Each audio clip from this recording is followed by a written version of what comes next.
Bonsoir chers amis. Comme annoncé, suite aux imprévus qui ont un peu chamboulé le déroulement des activités de Libero-Culti, nous allons donc aborder aujourd'hui, pour finir cette série poétique consacrée à Carl Schmitt, un concept qui concerne les relations internationales, une vision du droit international, et qui se retrouve aussi vieux que démocratisé dans sa diversité généalogique. Ce qui fera partie de la fameuse géopolitique allemande. Ce concept s'appelle des Großraum. C'est une notion qui est discutée et abordée par le Carl Schmitt dans un petit texte très court qui fait même pas 13 pages, qui est écrit en allemand et qui concerne les fameux grands espaces et des centralités politiques et à l'abri de toute relation, de toutes interventions étrangères et extérieures. De Großraum, ça signifie le grand espace. Et donc pour cette petite présentation, qui va être un peu plus courte que les précédents exposés, on va voir un petit peu, entre guillemets, cette fameuse généalogie de l'idée de grand espace, avec un peu d'histoire géopolitique. En deuxième partie, nous allons voir un petit peu comment Carl Schmitt aborde et conçoit cette fameuse notion, ses éventuelles caractéristiques, comme la vision du monde et des relations internationales qui l'inoculent. Et en dernière partie, on fera une conclusion sur ce que nous laisse Carl Schmitt par rapport aux éventuels phénomènes internationaux datant de notre époque. Donc en première partie, ce qui est intéressant, c'est d'essayer de voir un petit peu ce qui est consacré à cette fameuse vision géopolitique allemande. Tout d'abord, il y a plein de choses, plein de raisons antérieures que nous devons citer en deçà. Tout d'abord, il est important de remettre en contexte ce qui a amené à cette fameuse géopolitique du 19e siècle et jusqu'à cette notion de grand espace. C'est que, aux sorties de l'anthropocentrisme, donc là on revient au fameux siècle de la raison, à la fameuse époque de l'humanisme, au moment où l'Allemagne était dans sa pleine ère protestante et où l'Europe brassait les savoirs toujours à travers une grille de lecture chrétienne. Et c'est à partir du moment où l'humanisme va petit à petit s'affaisser, pour ensuite faire, entre guillemets, faire épanouir un homme nouveau sur un sens de raison, même si bien sûr l'humanisme en est une étape trajectoire, le XVIIIe siècle va incarner ce qui fera la délivrance comme la crise existentielle prussienne. Par cet affrontement qui aura fin XVIIIe, début XIXe siècle, au moment où l'ère napoléonienne s'accroît et que l'ère prussienne souffle ses dernières bougies face à son écrasement par la France, nous assistons à une sorte de nouveau contrat social qui en a anéanti tout ce qui opposait et ce qui faisait dater depuis de nombreux siècles. La fameuse méthode de conquête comme sous l'ancienne monarchie, qui a laissé place plutôt à une certaine vision mystifiée de la libération du peuple, la conception industrielle qui a complètement chamboulé et même changé le but de la guerre jusqu'à complètement anéantir l'ennemi d'en face, et plus sur des éventuelles concessions territoriales et sur des conflits courts et vifs, ce qui a été le cas de la Prusse depuis toujours avant qu'elle se fasse écraser par Napoléon. Et donc vous voyez que par la révolution de manier les armes, par le nombre comme la dynamique identitaire qui fera basculer dans un élément abstrait, et ce qui fera en capituler les réexistentiels germaniques, c'est par la conception que Clausewitz va mettre par rapport à l'anéantissement de l'autre, l'Allemagne finira par se reconstruire certaines de ses bâtisses. Premièrement, suite aux leçons intellectuelles qu'elle tirera de la bataille de Jena en 1806, donc ce qui valorisera sa perte, et par le copiage des codes militaires du vainqueur, donc en modernisant l'armée, en la réorganisant avec les règles telles que Napoléon les a fait ancrer dans sa manière de conquérir le monde, les Prussiens vont retrouver un renouveau 7 ans plus tard avec la bataille de Leipzig, et ce qui fera l'une des premières défaites napoléoniennes par la Prusse. Et si vous voyez dans cette abstraction excessive et ce nouveau contractualisme qui a complètement chamboulé et endormi les Allemands, il va y avoir toutes sortes d'intellectuels de renom tels que Fichte, Humboldt et tant d'autres qui vont repenser ce qui est obsolète et conservé dans les fondements historiques du pays. et qui sont devenus anachroniques, surtout après l'ère napoléonienne, en pleine ère industrielle. Et c'est dans ces temps de confusion que la société allemande va se résilier par principe de reconstruction de ses forces face face à un idéal napoléonien qui a complètement failli. Et donc là, elle se refonde sur un nouveau prisme. Et donc, elle se rebâtit sur ses forces, sur les forces d'une génération d'hommes et de femmes qui sont aptes à approfondir la connaissance pour renforcer l'industrie, l'économie, comme la trajectoire de l'Allemagne sur une pluralité de niveaux de productivité. Et comme Napoléon avait rendu universelles les libertés par l'écrasement, les Allemands vont se renforcer avec une forme de scientisme de la société et qui développera la connaissance de la nature, l'industrie, la politique, comme l'économie et dans plein d'autres domaines. Ce qui aura un profond changement sur la manière dont l'allemand se percevra lui-même. Et c'est dans cette confusion entre science et société que l'identité allemande va en renouveler sa rigueur, avec autarcie grandissante, comme dans la désignation de la France comme concurrente et ennemie. Nous avons ensuite une guerre entre le contractualisme abstrait, donc c'est-à-dire ce qui est le cas du modèle français depuis le XVIIIe siècle et même bien avant, contre une forme de nouvelle religion de la science qui se résigne à une mise en puissance par la recherche divine dans les découvertes scientifiques. Ce qui fera ensuite la fameuse confrontation, et ce qui fera un petit peu la pensée de Carl Schmitt, cette volonté, du point de vue allemand, de contredire un certain universalisme libéral, contre la civilisation vitaliste propre à la manière dont les Allemands perçoivent la civilisation. Et c'est vraiment dans une certaine dimension théologique que nous avons affaire à une sorte d'inversion des valeurs. Comme si la raison sécularisée se retrouvait au centre de toutes les questions et phases de doute de l'identité allemande. Comme si son renforcement ne se passe que sur un éloignement de la vérité christique, puisque la raison s'accroît en débordant de sa propre limite. La science va devenir le pôle d'appartenance à la société allemande, et que tout ce qui se trouvera en dehors de ce paradigme se retrouvera rapidement écarté comme un effet de confusion avec la vérité, parce qu'elle ne repose sur aucune objectivité scientifique.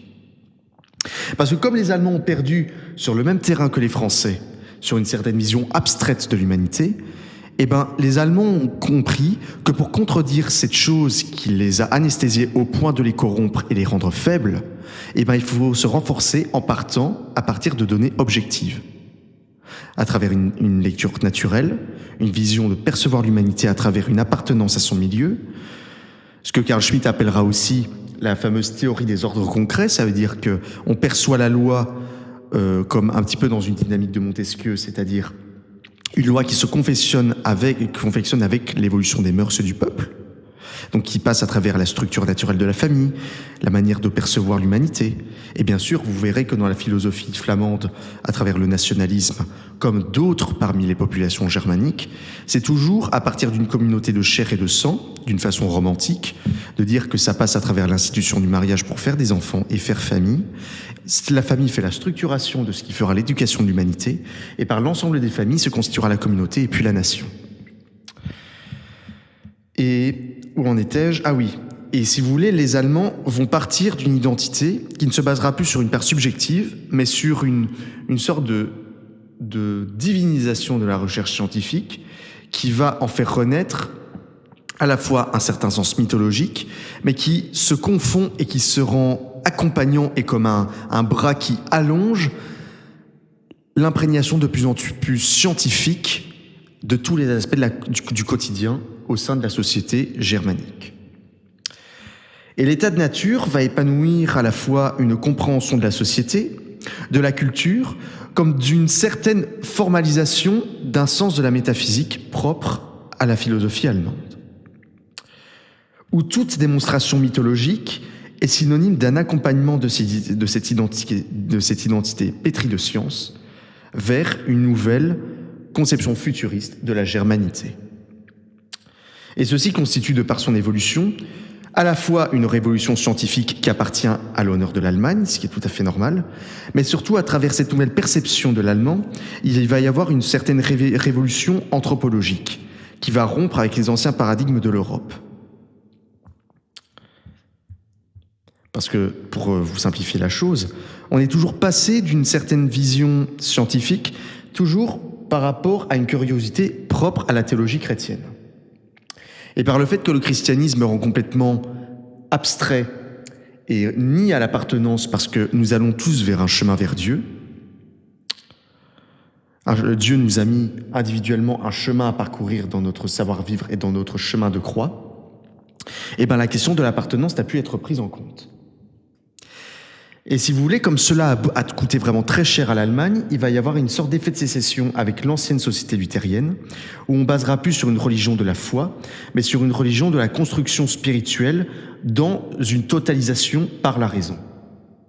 Théodore Adorno et Mark Durkheim ont beaucoup expérimenté la chose à travers leur fameux livre qui s'intitule « La dialectique de la raison » et qui vraiment fonctionne très bien parce que on voit bien que d'abord la science est considérée comme quelque chose qui va établir un chemin de raison, qui va complètement un petit peu rééquilibrer et mieux questionner le monde tout en restant dans une morale chrétienne quoique dévoyée.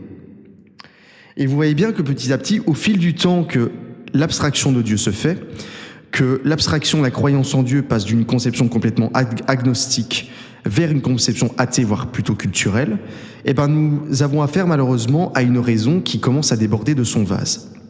Donc ce qui veut dire qu'on commence à ruiner, entre guillemets, un certain sens d'une continuité morale propre à l'Europe pour créer une conception futuriste avec une rupture de l'ancien, pour créer un homme nouveau qui n'est gouverné que par la raison. Et d'ailleurs, Kant le dit très bien, Kant, qui aura une forte influence dans la conception rationaliste allemande, il dit que la science et la raison ne connaissent rien d'autre que ce qui est en dehors de ce qu'elle connaît. Enfin, elle connaît que ce qu'elle connaît. Donc tout est dit. Ça veut dire qu'il va y avoir juste une sorte de questionnement, une certaine obsession entre ce qui est de l'ordre d'un phénomène ou d'un noumen, comme Kant le dit très bien dans le Critique de la raison pure. Qu'est-ce que ça veut dire ?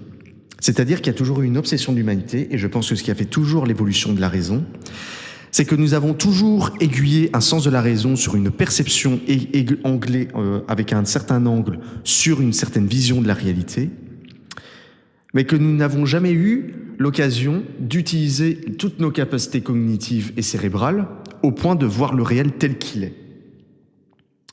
Et si vous voulez, il va y avoir une confusion entre un certain sens de l'espérance qui est synonyme vers un rapprochement vers la réalité en elle-même, quoique même impossible à atteindre, mais qui reste une spiritualité qui va être inoculée par la science, et ensuite une certaine vision futuriste qui va créer un sens renouveau de la construction de la société germanique, après, si vous voulez, cet abandon de l'abstrait et de l'universalisme. Il va y avoir un abandon du romantisme pour ensuite, entre guillemets, phagocyter ce romantisme, en l'occurrence qui reconnaît le peuple allemand comme un ensemble d'ethnies ou de peuplades qui seront proches par la langue, la culture et la poésie, ce qui fut un peu le cas de la société flamande, par exemple, où ce n'est pas forcément, si vous voulez, l'incarnation d'une race, ce n'est pas forcément l'incarnation de quelque chose, mais qui a d'abord commencé, avant tout, par une appartenance linguistique. Et si vous voulez, en sortant du romantisme, suite à ce nouvel archétype anthropologique scientiste, eh ben que l'allemand va se confondre spirituellement avec ce qui est rationnellement possible. Ce qui fait vraiment une profonde rupture avec l'ancien.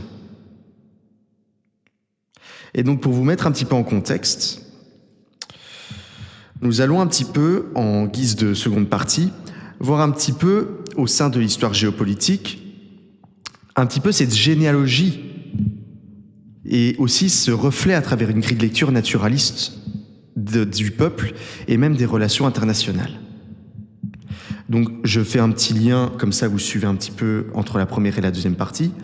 Je disais très bien que l'identité allemande ne se base plus désormais sur une conception complètement abstraite, mais un renforcement, une certaine volonté de restaurer la force, mais avec ce qui la pousse dans son plus grand élan, dans son plus grand avantage comparatif, c'est-à-dire le progrès philosophique et le progrès de la science. Et d'ailleurs, je vous renvoie un petit peu au fameux mythe de Johannes Faust, qui est un astrologue du XVe siècle, et qui, bien sûr, dans cette conception-là, à son époque, durant l'ère chrétienne, se faisait considérer comme celui qui aurait pactisé avec le diable au nom de l'infinité de la connaissance.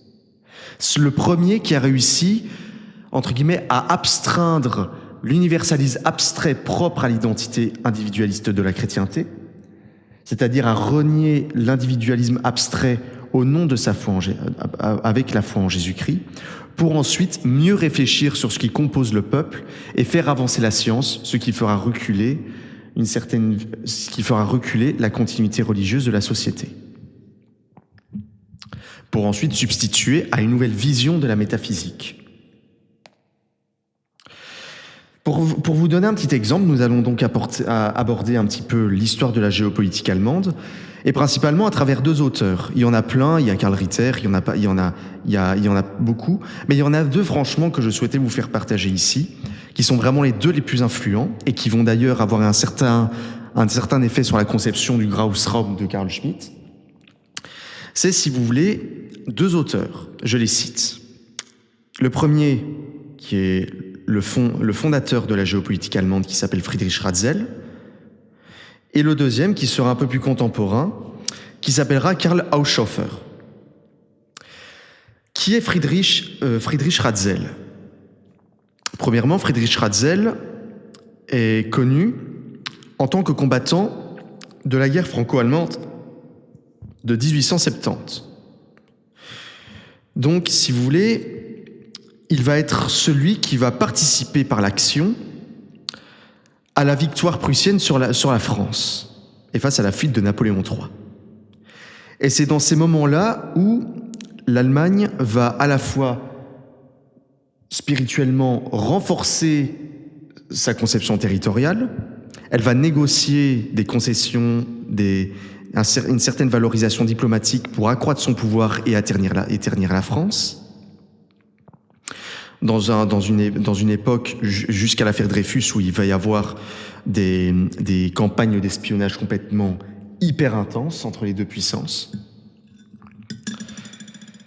Et surtout que Friedrich Ratzel, ce qu'il y a de plus fascinant et ce qui fera une continuité avec ce qui a été dit antérieurement, c'est que c'est un homme qui a eu universitairement une formation dans les sciences naturelles.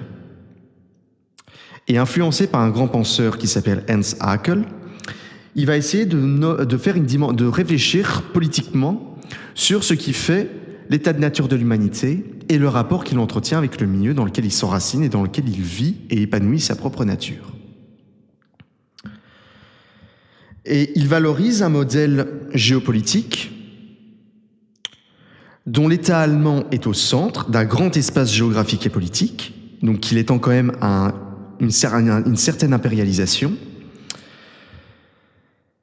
Et dans ce rapport qu'il entretient et étudié entre l'humain et son milieu géographique, il va mêler une naturalisation de l'État. Qu'est-ce que ça veut dire ?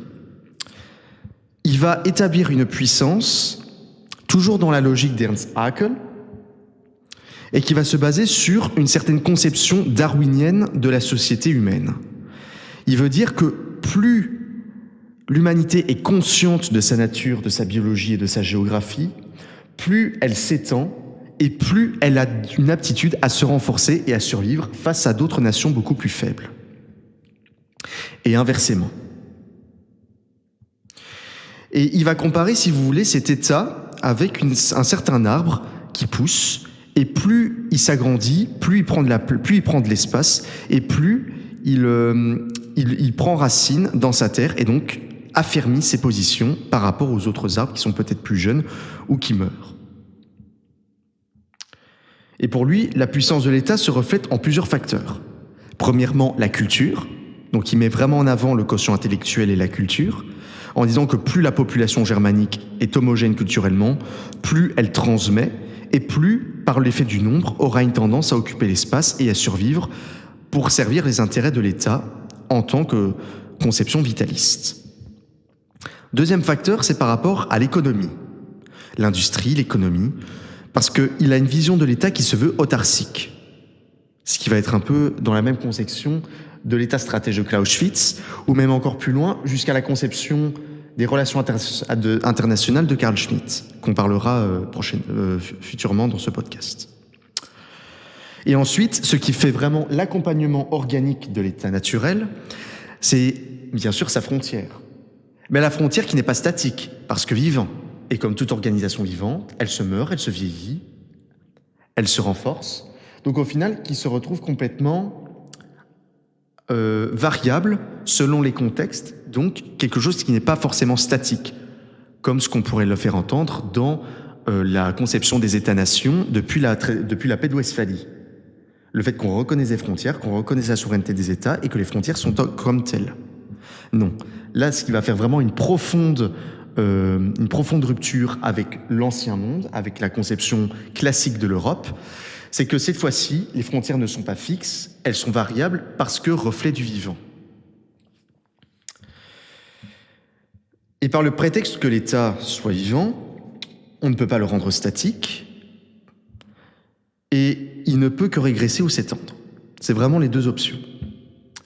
Et si vous voulez, Ratzel revendique un paradigme dans lequel les peuples sont dans une mise à mort constante au nom d'une quête de liberté. Et dans le but, si vous voulez, de remplir la Weltpolitik, c'est-à-dire qui justifie l'extension naturelle de l'État allemand, telle une volonté de servir le grand projet de la Grande Allemagne, datant même depuis Bismarck, même si Bismarck reconnaissait très bien un certain pacifisme d'une Allemagne vis-à-vis de ses voisins et vice-versa. Mais cette fois-ci, il dit que ça légitime indirectement la servitude pour le projet de la Grande Allemagne datant de Guillaume II. Et ainsi faire de l'Allemagne une puissance mondiale avec le continent de l'Europe, dont son modèle politique est centralisé et se retrouve comme le modèle politique qui unifie les peuplades qui sont indirectement assimilées par le vivant à l'État. Donc, ce qui veut dire que, par exemple, la France, si l'État allemand arrivait à ses fins, que la France serait une région qui ferait partie du grand ensemble allemand, mais dont l'Europe, entre guillemets, serait un bloc homogène, vivant, qui régresse et qui s'étend, c'est-à-dire qui s'alimente et qui se rend autarcique par la productivité d'un organisme vivant. Ensuite, pour arriver un peu plus loin, il va y avoir peut-être aussi une remise en question, il va y avoir d'autres courants sur la conception des frontières, sur la conception de l'État, et jusqu'à arriver à la conception de Karl Haushofer. Et Karl Haushofer, j'ai préféré faire une passerelle directement à lui, parce que c'est lui vraiment qui va prendre tous les petits concepts de part et d'autre, de Kielen, de Mackinder.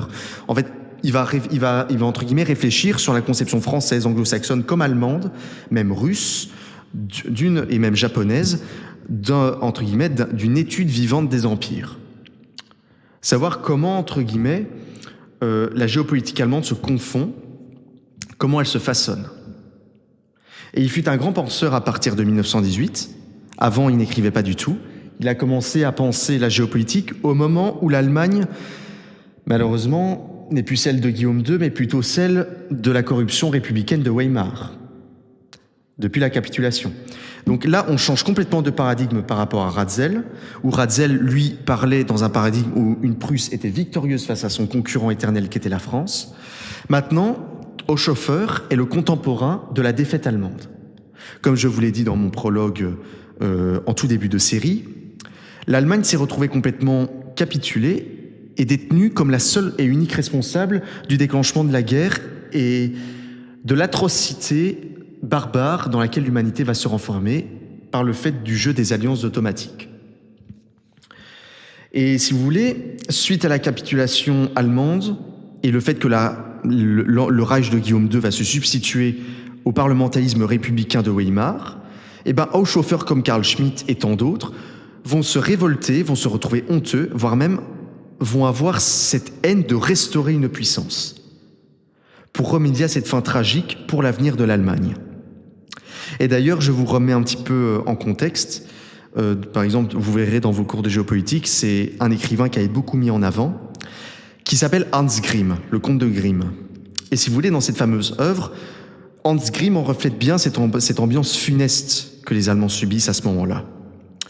À travers son héros imaginaire qui s'incarne tel un Allemand qui va immigrer en Afrique et qui se retrouve expulsé par les Britanniques après la Première Guerre mondiale. Et lorsque cet Allemand fait son retour en Allemagne, entre guillemets, il subit son propre étouffement pluriel suite à la petitesse désormais souche de sa prison, cette petitesse qui est devenue ce que jadis on appelait l'Empire de Guillaume II, et voire même la grande forteresse de Frédéric le Grand. Et c'est dans ce contexte que l'éveil géopolitique va servir de réponse face à l'emprisonnement qu'impose la dictate de Versailles, du point de vue allemand. Et pour Haushofer, l'Allemagne a plusieurs choix. Soit, comme beaucoup de gens qui ont profité de la chose, c'est de faire accepter la capitulation, mais où la corruption et le libéralisme à outrance fait sombrer le destin du peuple allemand dans une éternelle discussion parlementaire qui n'en finit point et qui se plie au camp des Alliés. Soit la pleine disparition par le refus de se relever et de garder la tête haute et donc de mourir avec nos lignées antérieures. Soit d'être persévérant, d'avoir un certain sens de l'espérance à travers la construction, à travers une conception futuriste, où une génération se prend en main. Je vous renvoie à Johannes Fichte, qui, dans ses fameux discours à la nation allemande, qui dit que celui qui est pacifique face à la situation chaotique, celui qui n'est pas patriote, celui qui ne prend pas de risques, celui qui ne passe pas l'action, tel un atome parmi tant d'autres pour refaire le grand corps allemand, est considéré comme méprisable et donc périssable.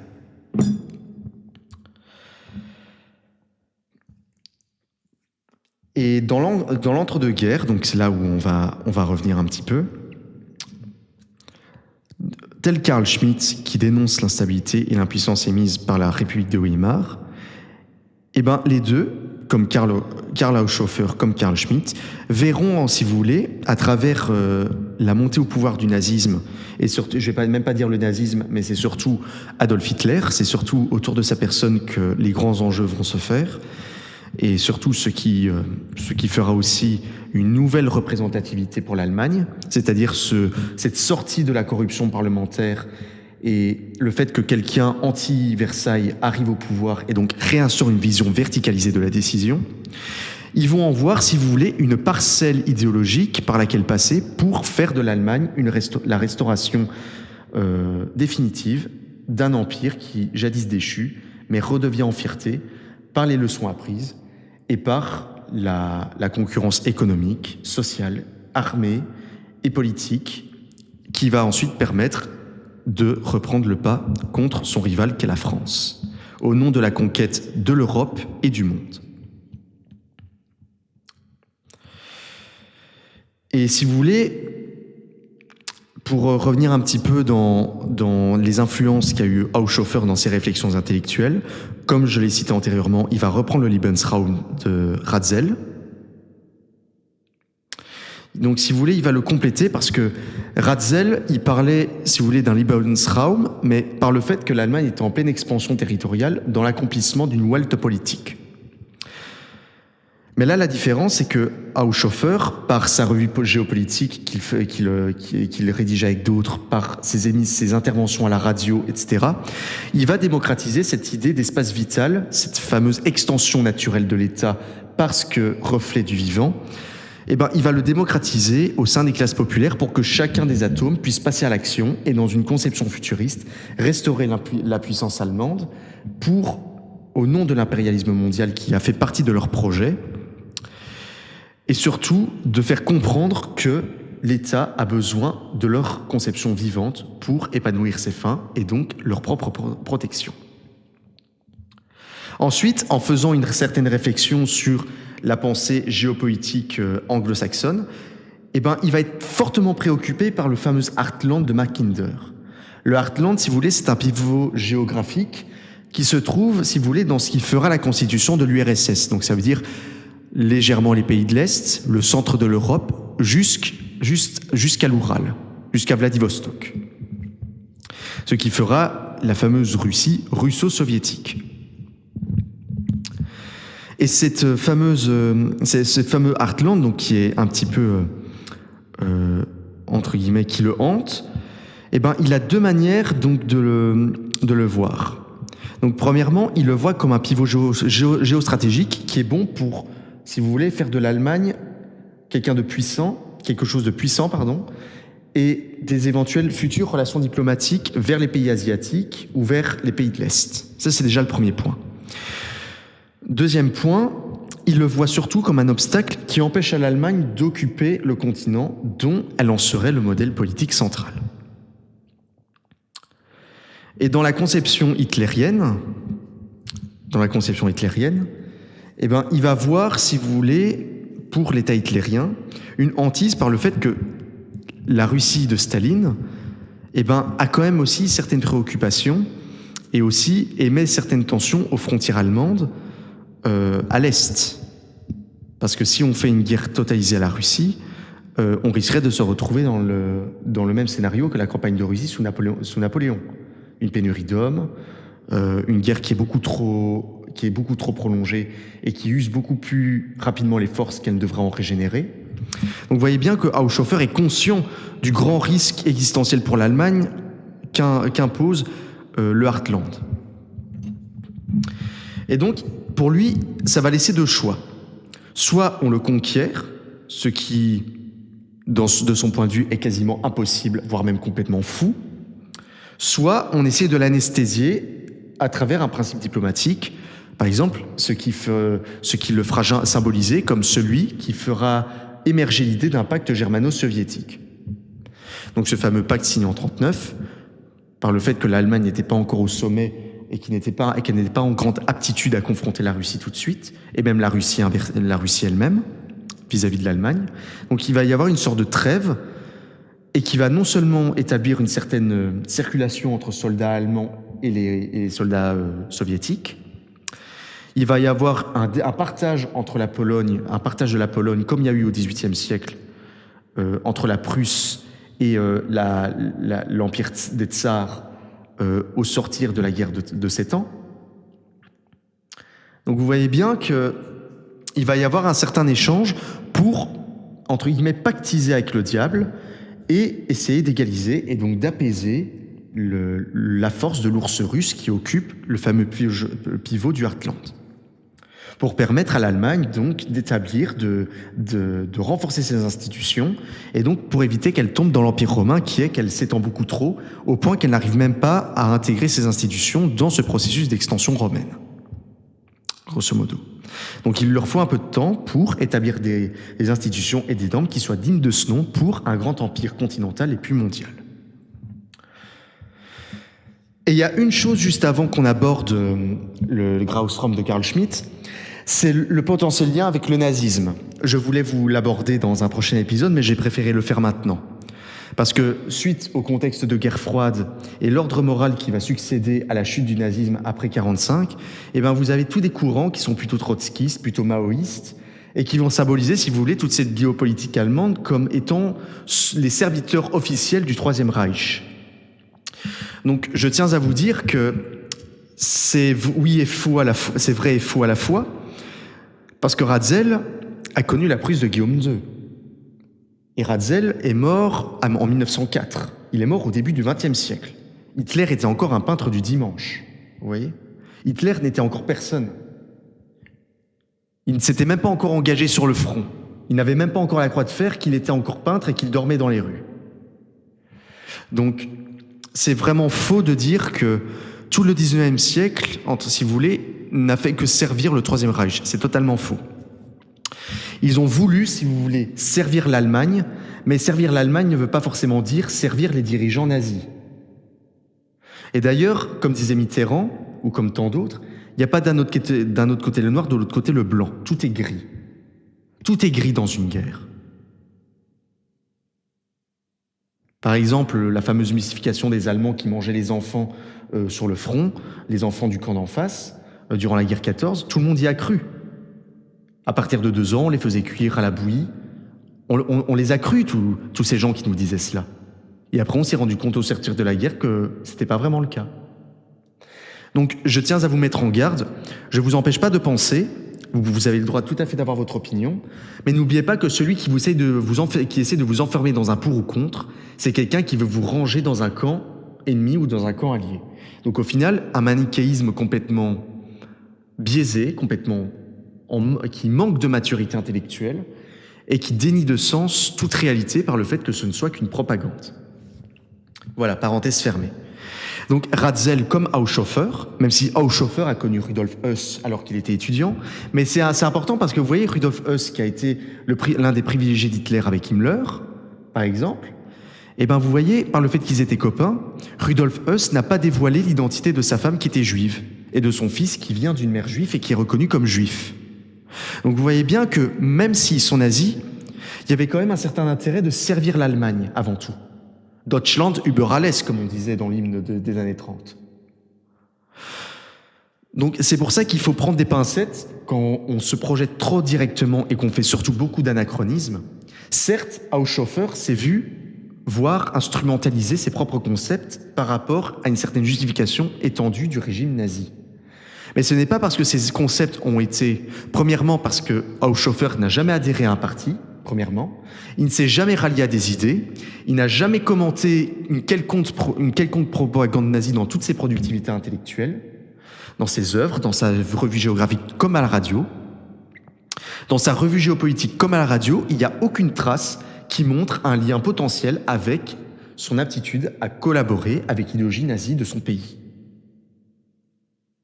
Donc c'est pour ça que c'est très intéressant et je voulais vraiment délier le lien nazi et qui malheureusement empêchait toute réflexion sur la géopolitique allemande. Et qui malheureusement révisionne beaucoup trop l'histoire face à l'évidente réalité qui est celle-ci. C'est qu'il n'y a aucun lien objectif parmi tous les chercheurs en géopolitique qui prouve qu'il y a un lien objectif et considéré entre le nazisme et cette géopolitique allemande dont on parle. Parce qu'elle se confond, elle se rend complètement inexistante par l'effet simpliste des blocs de la guerre froide, mais à partir du moment où il va y avoir la guerre de Yougoslavie, par le fait qu'elle prenait en compte les frontières et les détails des régions, le rapport géographique à une organisation politique, eh ben, elle va revenir. Et d'ailleurs, sans pour autant qu'elle soit visée par rapport au nazisme. Donc vous voyez bien que la géopolitique s'est laissée emprisonner par la propagande d'après-guerre. Et pendant plus de 40 ans après-guerre.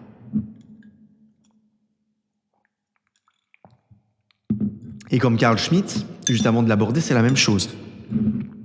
Carl Schmitt n'a jamais, certes, bien sûr, il a adhéré lorsque Hitler était monté au pouvoir, au parti nazi, parce que comme Haushofer, qui est un de ses référents, comme Clausewitz, Fichte, et Hans von Seeckt et tant d'autres, eh ben, pourquoi? C'est que Carl Schmitt, comme Haushofer, il subit la capitulation de son pays. L'Allemagne est sous la banqueroute, on a confisqué ses colonies, enfin le peu de colonies qu'elle avait, elle est endettée jusqu'au cou, les Allemands sont quasiment obligés de venir avec des brouettes pour aller chercher du pain qui coûtait 500 000 marks sur la place du marché. Il n'y avait même pas de brouette assez grande pour y transporter l'argent. Donc ça veut dire que c'est un ressentiment identitaire allemand. Et il voyait en Hitler, seulement à travers Hitler, une certaine vision verticalisée, ce qu'il appelle le fameux retour à la décision, le décisionnisme de l'État. Il a vu Hitler comme étant le successeur des souverains par rapport à Guillaume II, etc. C'est-à-dire qu'un homme, entre guillemets, dépasse l'ensemble des partis, arrive à unifier le monde les ouvriers allemands, etc. et à les rendre productifs comme un seul et même corps pour la restauration d'une puissance allemande. C'était par rapport au fait que il voyait en lui une certaine volonté de sortir de la corruption parlementaire de Weimar, qui s'est laissé acheter par les alliés de Versailles, et qui empêchait l'Allemagne de revenir en tant que puissance européenne, et puis mondiale. C'était pour ça qu'au début, il voyait en Hitler une personne à laquelle, si vous voulez, se référencer pour sortir des vices institutionnels dans lesquels s'était embourbée l'Allemagne d'après 18. Vous voyez ? Et vous voyez très bien que tout de suite après, à partir de 1935, il s'est complètement dévalorisé. Pourquoi ? Parce qu'il s'est rendu compte que, au lieu de sortir l'Allemagne d'une puissance et de la restaurer, c'est-à-dire comme un peu Fichte, c'est-à-dire parler de façon corsée au peuple allemand, qui est de reconstruire par le patriotisme, il a préféré bâtir son prestige social et même sa légitimité sur une décharge des responsabilités allemandes contre un certain judéocentrisme devenu complètement fou. Et donc c'est par le problème juif, si vous voulez, même Carl Schmitt qui était un antisémite traditionnel, mais catholique, c'est-à-dire que certes, on peut reprocher aux Juifs par le fait que Judas ait fait crucifier le Christ. Je ne vais même pas dire qu'il était antisémite. Carl Schmitt était anti-judaïste. Parce qu'il était anti-juif pour des raisons économiques, ce qui date depuis Rome. On n'a pas attendu Hitler pour le comprendre. Depuis Rome et à travers toute l'histoire européenne, il y a toujours eu cette représentation du juif comme apatride et complètement corrompant les économies européennes. Par exemple, les juifs ashkénazes, Toynbee en parle très bien, dans le sens où, à la fois, il y a des relations de haine et des relations d'attachement. C'est-à-dire qu'on a foi en Jésus. Jésus nous a aidés. Il vient de la peuplade juive, mais en même temps, par le fait de l'économie et par le fait qu'on soit aussi ancré dans une organisation humaine, on a de la haine pour eux et de l'attachement. C'est quelque chose d'assez complexe. C'est-à-dire que on aime les Juifs parce que sans les Juifs, on n'aurait pas eu de Jésus, mais en même temps, on est haineux envers eux parce que c'est eux, si vous voulez, qui ont bâti un prestige identitaire avec une certaine tradition commerciale et une manière de gérer les économies et aussi une manière d'interagir avec les autres mondes. Voilà. Et même aussi comme aidant les élites, et quelquefois en ne servant pas les intérêts du peuple. Voilà ce qui a toujours été reproché, d'ailleurs, dans toute l'histoire de l'antisémitisme européen, c'est celle-là. C'est cette relation compliquée et complexe entre la haine et l'amour. Donc c'est pas vraiment de l'antisémitisme au sens hitlérien du terme. Et donc la preuve que, une fois qu'Hitler a mis en place ce qu'on sait tous, eh ben ça montre vraiment une grande sortie de l'ère chrétienne et ce dont je vous parlais depuis tout à l'heure, c'est-à-dire une sorte d'inversion des valeurs, à travers un futurisme scientiste.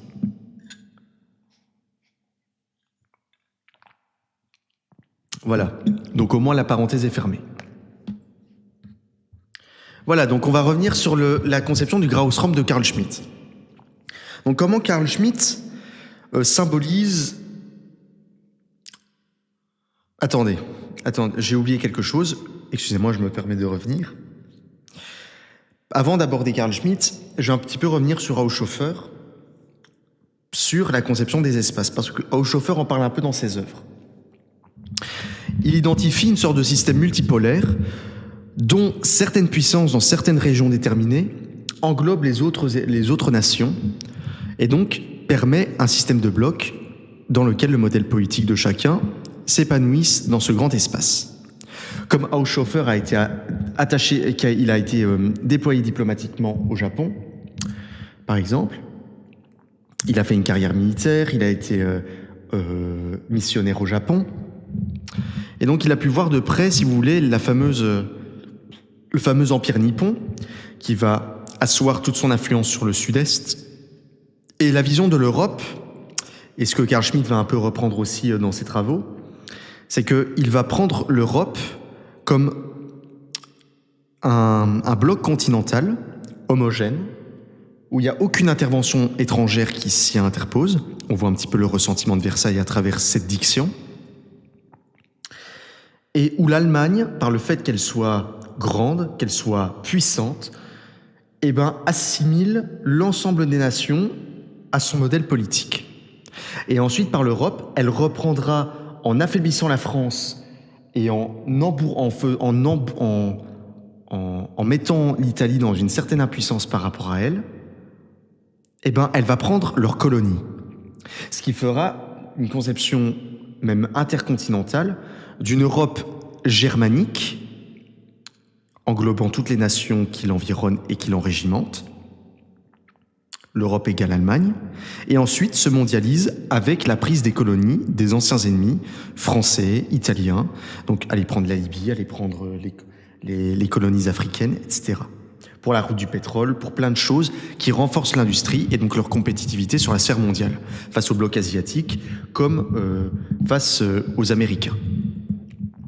Et ensuite, après, il va montrer une conception musclée de la doctrine Monroe. Donc cette doctrine Monroe, c'est-à-dire le modèle des États-Unis, dans le sens où les États-Unis, avec un modèle centralisé, une élite qui assoit son archétype à tout un ensemble d'États et qui occupe un grand espace pour maintenir un puissant bagage intellectuel, etc., et qui a non seulement mainmise sur des ressources naturelles comme les monts, les massifs montagneux et les océans, ce qui est très important, surtout quand les États-Unis vont en sortir pour leur conquête du Pacifique, comme la conquête de l'Europe avec le plan Marshall, etc., ce qui va faire leur grand empire militaro-budgétaire et diplomatique.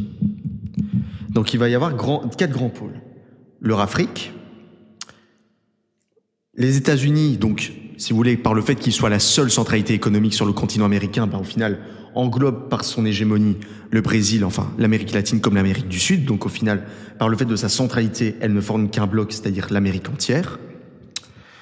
Ensuite, l'Eurafrique et le Japon. Voilà ces grands pôles. Il y a un petit peu aussi la Russie qui prenne un peu le Daghestan, etc. Mais ça, je pense pas qu'il en parle. Ça, c'est quelque chose qui viendra après. Donc voilà ces grands espaces, cette logique dans laquelle va s'implanter Carl Schmitt quand il va rénover le grand espace. Mais la grande différence avec Carl Schmitt, c'est que certes, Carl Schmitt reprend la définition du grand espace comme une sorte d'entité géopolitique qui va complètement s'élargir, mais il le prend plus dans un concept catholique. Donc ça veut dire qu'il ne le base pas sur une conception naturaliste, il ne le base pas sur... Il parle juste d'un principe d'homogénéité dans le grand espace, il ne va pas beaucoup plus loin, mais il le base surtout sur un prisme juridico-politique. Donc dans le sens où l'Allemagne, en tant qu'unité centrale, en tant que première puissance de l'Europe, elle est au centre pour, entre guillemets, imposer sa loi, surtout qu'elle se trouve complètement avoisinante aux Slaves, aux Latins et aux Anglo-Saxons. Mais par le fait de la hantise de la paix de Versailles, ce qui va être un peu au sein des préoccupations antérieures aussi à Hochhofer, c'est que l'Allemagne ne doit plus se permettre, dans son grand bassin d'influence, de se permettre d'avoir des hégémonies étrangères qui s'interposent et donc qui rend obsolète cette ambition. Et d'ailleurs, ce qu'on va retrouver un petit peu dans la conception de Gaulle durant la guerre froide, c'est que De Gaulle va jouer avec la construction européenne pour à la fois s'émanciper du joug américain, mais aussi de faire de la France une puissance mondiale pour retrouver son rang perdu depuis 1815, comme Perfit le raconte dans C'était De Gaulle. Et surtout qu'il va, à la fois avec l'obtention de l'énergie atomique, par aussi les essais dans le Sahara, etc., l'occupation française en Algérie, etc., il va faire de la France une puissance centralisée qui va prendre en compte le Benelux, l'Espagne, l'Italie, etc., après la guerre. Et donc, quand il voit, par exemple, que les anglo-saxons veulent intégrer le marché commun, alors avec la fameuse politique agricole commune, etc., sachant que ça renforce grandement le potentiel industriel et agricole de la France. Pourquoi est-ce qu'il ne veut pas les faire rentrer, à votre avis ? Parce qu'il a peur que les anglo-saxons deviennent les satellites de l'Amérique. Donc vous voyez bien que même dans l'œuvre française, il y a une certaine conception schmittienne du grand espace. Dans le sens où De Gaulle ne veut pas faire rentrer les anglo-saxons sur le marché commun pour éviter qu'une influence étrangère vienne rendre obsolète cette emprise américaine d'après la guerre, ce qui empêche et rend comme un obstacle la France dans son rang de puissance mondiale. Donc vous voyez vraiment que les grands espaces occupent l'ensemble des puissances hégémoniques dans les régions concernées. Et donc, nous pouvons caractériser le grand espace sous l'ère suivante. Premièrement, ça doit être quelque chose qui est un bloc. Deuxièmement, il n'y a plus une prise en compte, comme sous le système westphalien, d'une certaine égalité souveraine entre les États. Dans la conception schmittienne, le Costa Rica ne peut pas avoir autant d'influence que les États-Unis. Le Costa Rica peut appartenir aux États-Unis, mais le Costa Rica, ne peut pas avoir une aussi grande influence que les États-Unis. Voilà. Pour Carl Schmitt, la ligne est claire. C'est la violence et la puissance qui fait l'imposition de la loi, et pas l'inverse. Ça, c'est le deuxième point. Le troisième point, c'est un bloc qui est suffisamment homogène et suffisamment puissant pour empêcher toute intervention d'une puissance extérieure. Donc si, par exemple, l'Allemagne d'ailleurs, ce qui est un petit peu fait en ce moment avec l'Union européenne, où l'Allemagne, toutes les décisions qui sont prises renforcent l'industrie allemande et donc aussi l'hégémonie américaine sur le continent européen. Si vous voulez, on ne peut plus se permettre que des gens de l'extérieur viennent dicter les dictates de la centralité politique qui erre dans cette zone d'influence. Donc c'est vraiment ça. une conception assimilationniste de la nation. Deuxièmement, une puissance plus hégémonique que les autres qui crée un modèle politique qui centralise tout le monde et donc qui permet un bloc. Troisièmement, il faut aussi que tous ces espaces-là aient aussi des coins d'eau, enfin des ressources naturelles qui leur permettent d'avoir une concurrence sur la sphère mondiale, un attachement aux mers, etc., aux ressources minières, etc., pour l'industrie, l'économie, la sécurité, l'armement, etc.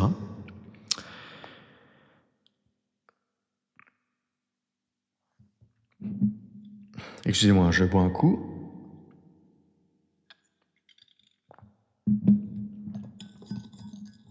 Et donc vous voyez, toujours dans cette volonté de renforcer l'Allemagne, et pas les nazis.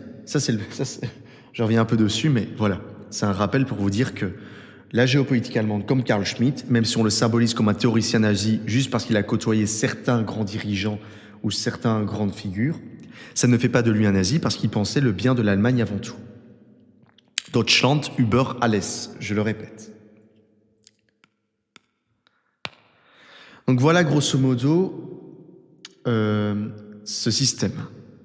Et d'ailleurs, les fameux grands espaces qui vont être un peu rénovés à travers une conception culturelle au sortir de la guerre froide, une conception civilisationnelle qui sera prise par Huntington, Alexandre Dugin, qui va remettre un petit peu la confrontation entre blocs. Donc ce qui est vraiment bien dans toute cette grille de lecture contemporaine, c'est qu'on voit à quel point la géopolitique allemande du grand espace, cette fameuse conception du Großraum, ça a vraiment une aussi grande actualité aujourd'hui. Regardez un petit peu le monde, regardez l'actualité.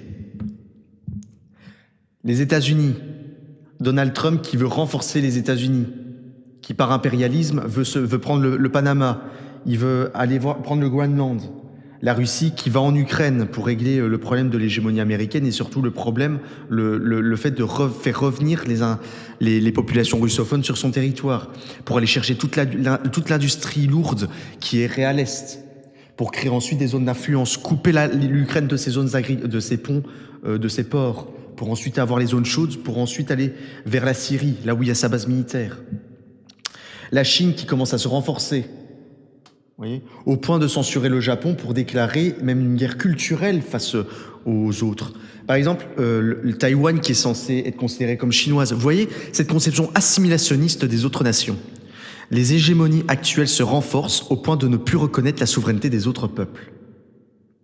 Il y a de grands espaces qui se dessinent, et il n'y en a qu'une seule, mais c'est là où ça va être le plus grand contemporain, ce qui va être un peu une certaine modernisation d'Haushofer et de Carl Schmitt, c'est que l'Allemagne se retrouve maintenant ensevelie par l'hégémonie chinoise. Elle n'a pas réussi à défier son pari. Pourquoi ? Parce qu'elle s'est laissée resoumettre à l'universalisme et à l'abstraction libérale. Parce que je rappelle que les grands espaces, c'est surtout pour lutter contre l'ère libérale et complètement universaliste de l'archétype, enfin du contractualisme social post-révolutionnaire du XVIIIe siècle. Donc il y a une certaine contre-révolution à travers cette volonté de forger le grand espace sur la centralité de l'Allemagne et puis sur la centralité de la France. Et le problème, c'est que l'Allemagne a perdu son pari. Premièrement parce qu'elle a complètement libéralisé sa conception de l'identité, dans le sens où elle tolère autant l'immigration de masse que par exemple les Français complètement dévoyés de leur identité.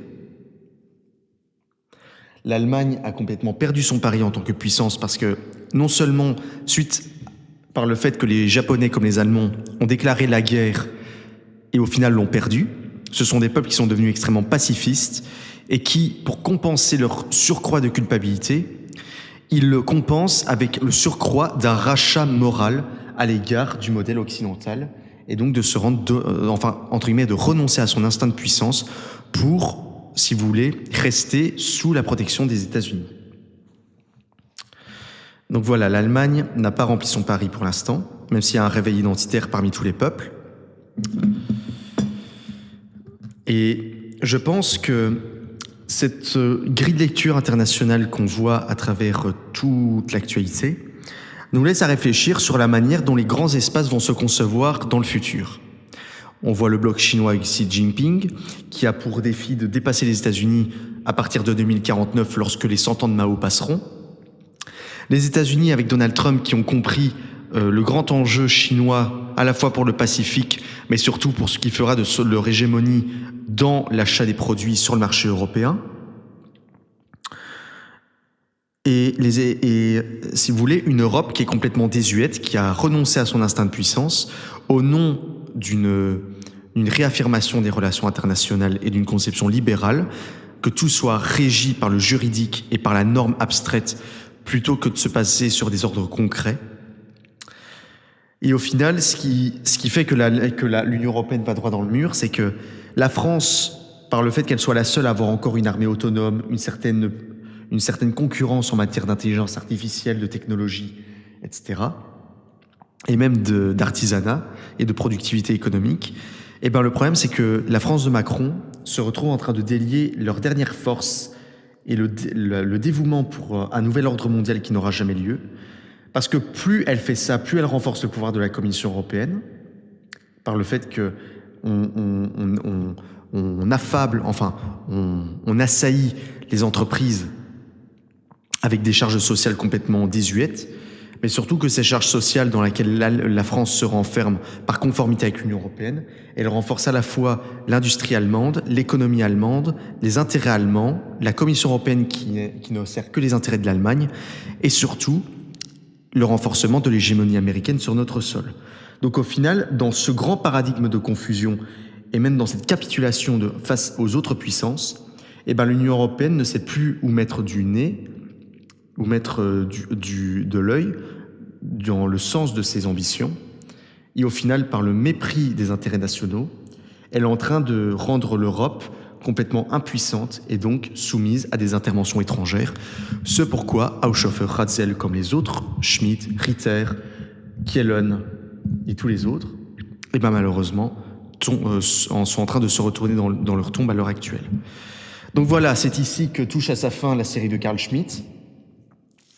J'ai été un peu long. Bon, j'avais dit que c'était un peu court, 56 minutes. J'espère en tout cas que cette série de Carl Schmitt, malgré ce début, certes, avec des défauts, ça, je vous en reconnais volontiers. Nous allons travailler là-dessus pour perfectionner la plateforme. En tout cas, je suis content, d'après les retours, que il y a des messages assez positifs sur le contenu. Donc voilà, si vous avez une idée d'un auteur ou quoi, eh ben franchement, ce sera avec plaisir que nous puissions en parler sur cette plateforme. En tout cas, je vous donne rendez-vous sur l'actualité donc de Libri Occulti. L'épilogue va sortir pour clôturer cette grande série. Nous allons entamer ensuite une petite série, parce qu'il n'y aura qu'une œuvre, mais un ensemble de dictions à dire. Ce sera bien sûr sur un des auteurs référents de Carl Schmitt, qui est Karl von Clausewitz. Donc on va toujours continuer dans cette philosophie prussienne, dans cette philosophie armée. Et ensuite, une fois qu'on aura fait 2-3 auteurs, nous passerons ensuite sur d'autres sphères, donc la religion, la politique française, la politique américaine. On va essayer un petit peu d'aller sur tous les bords pour sensibiliser un petit peu notre auditorat. Et en tout cas, bien sûr, je fais des podcasts aussi pour que vous puissiez vous remettre à la lecture et que nous puissions, entre guillemets, faire revenir la jeunesse à la littérature classique et redonner un sens motivé au goût de lire. C'est ça vraiment le grand fondement de cette plateforme. Je tiens à le souligner. Ce n'est pas seulement pour mon intérêt, c'est aussi pour le vôtre. Et je suis là aussi pour vous faire découvrir d'autres auteurs et ensuite, en lisant ces auteurs-là, que vous puissiez aussi faire votre propre petit jardin secret. Voilà. Donc j'espère en tout cas que cette série sur Carl Schmitt vous aura plu, que n'hésitez pas à me faire des retours sur les éventuels défauts, etc. Le but, c'est que ce soit interactif pour améliorer le contenu et la qualité de son contenu. Et en tout cas, je vous souhaite une excellente soirée. Il est minuit 12. Et je vous souhaite en tout cas, si vous êtes déjà couché et que vous dormez, une excellente fin de semaine productive. Et surtout, gardez la pêche et surtout, lisez, c'est très important. Voilà. Une excellente soirée à tous et merci de votre attention.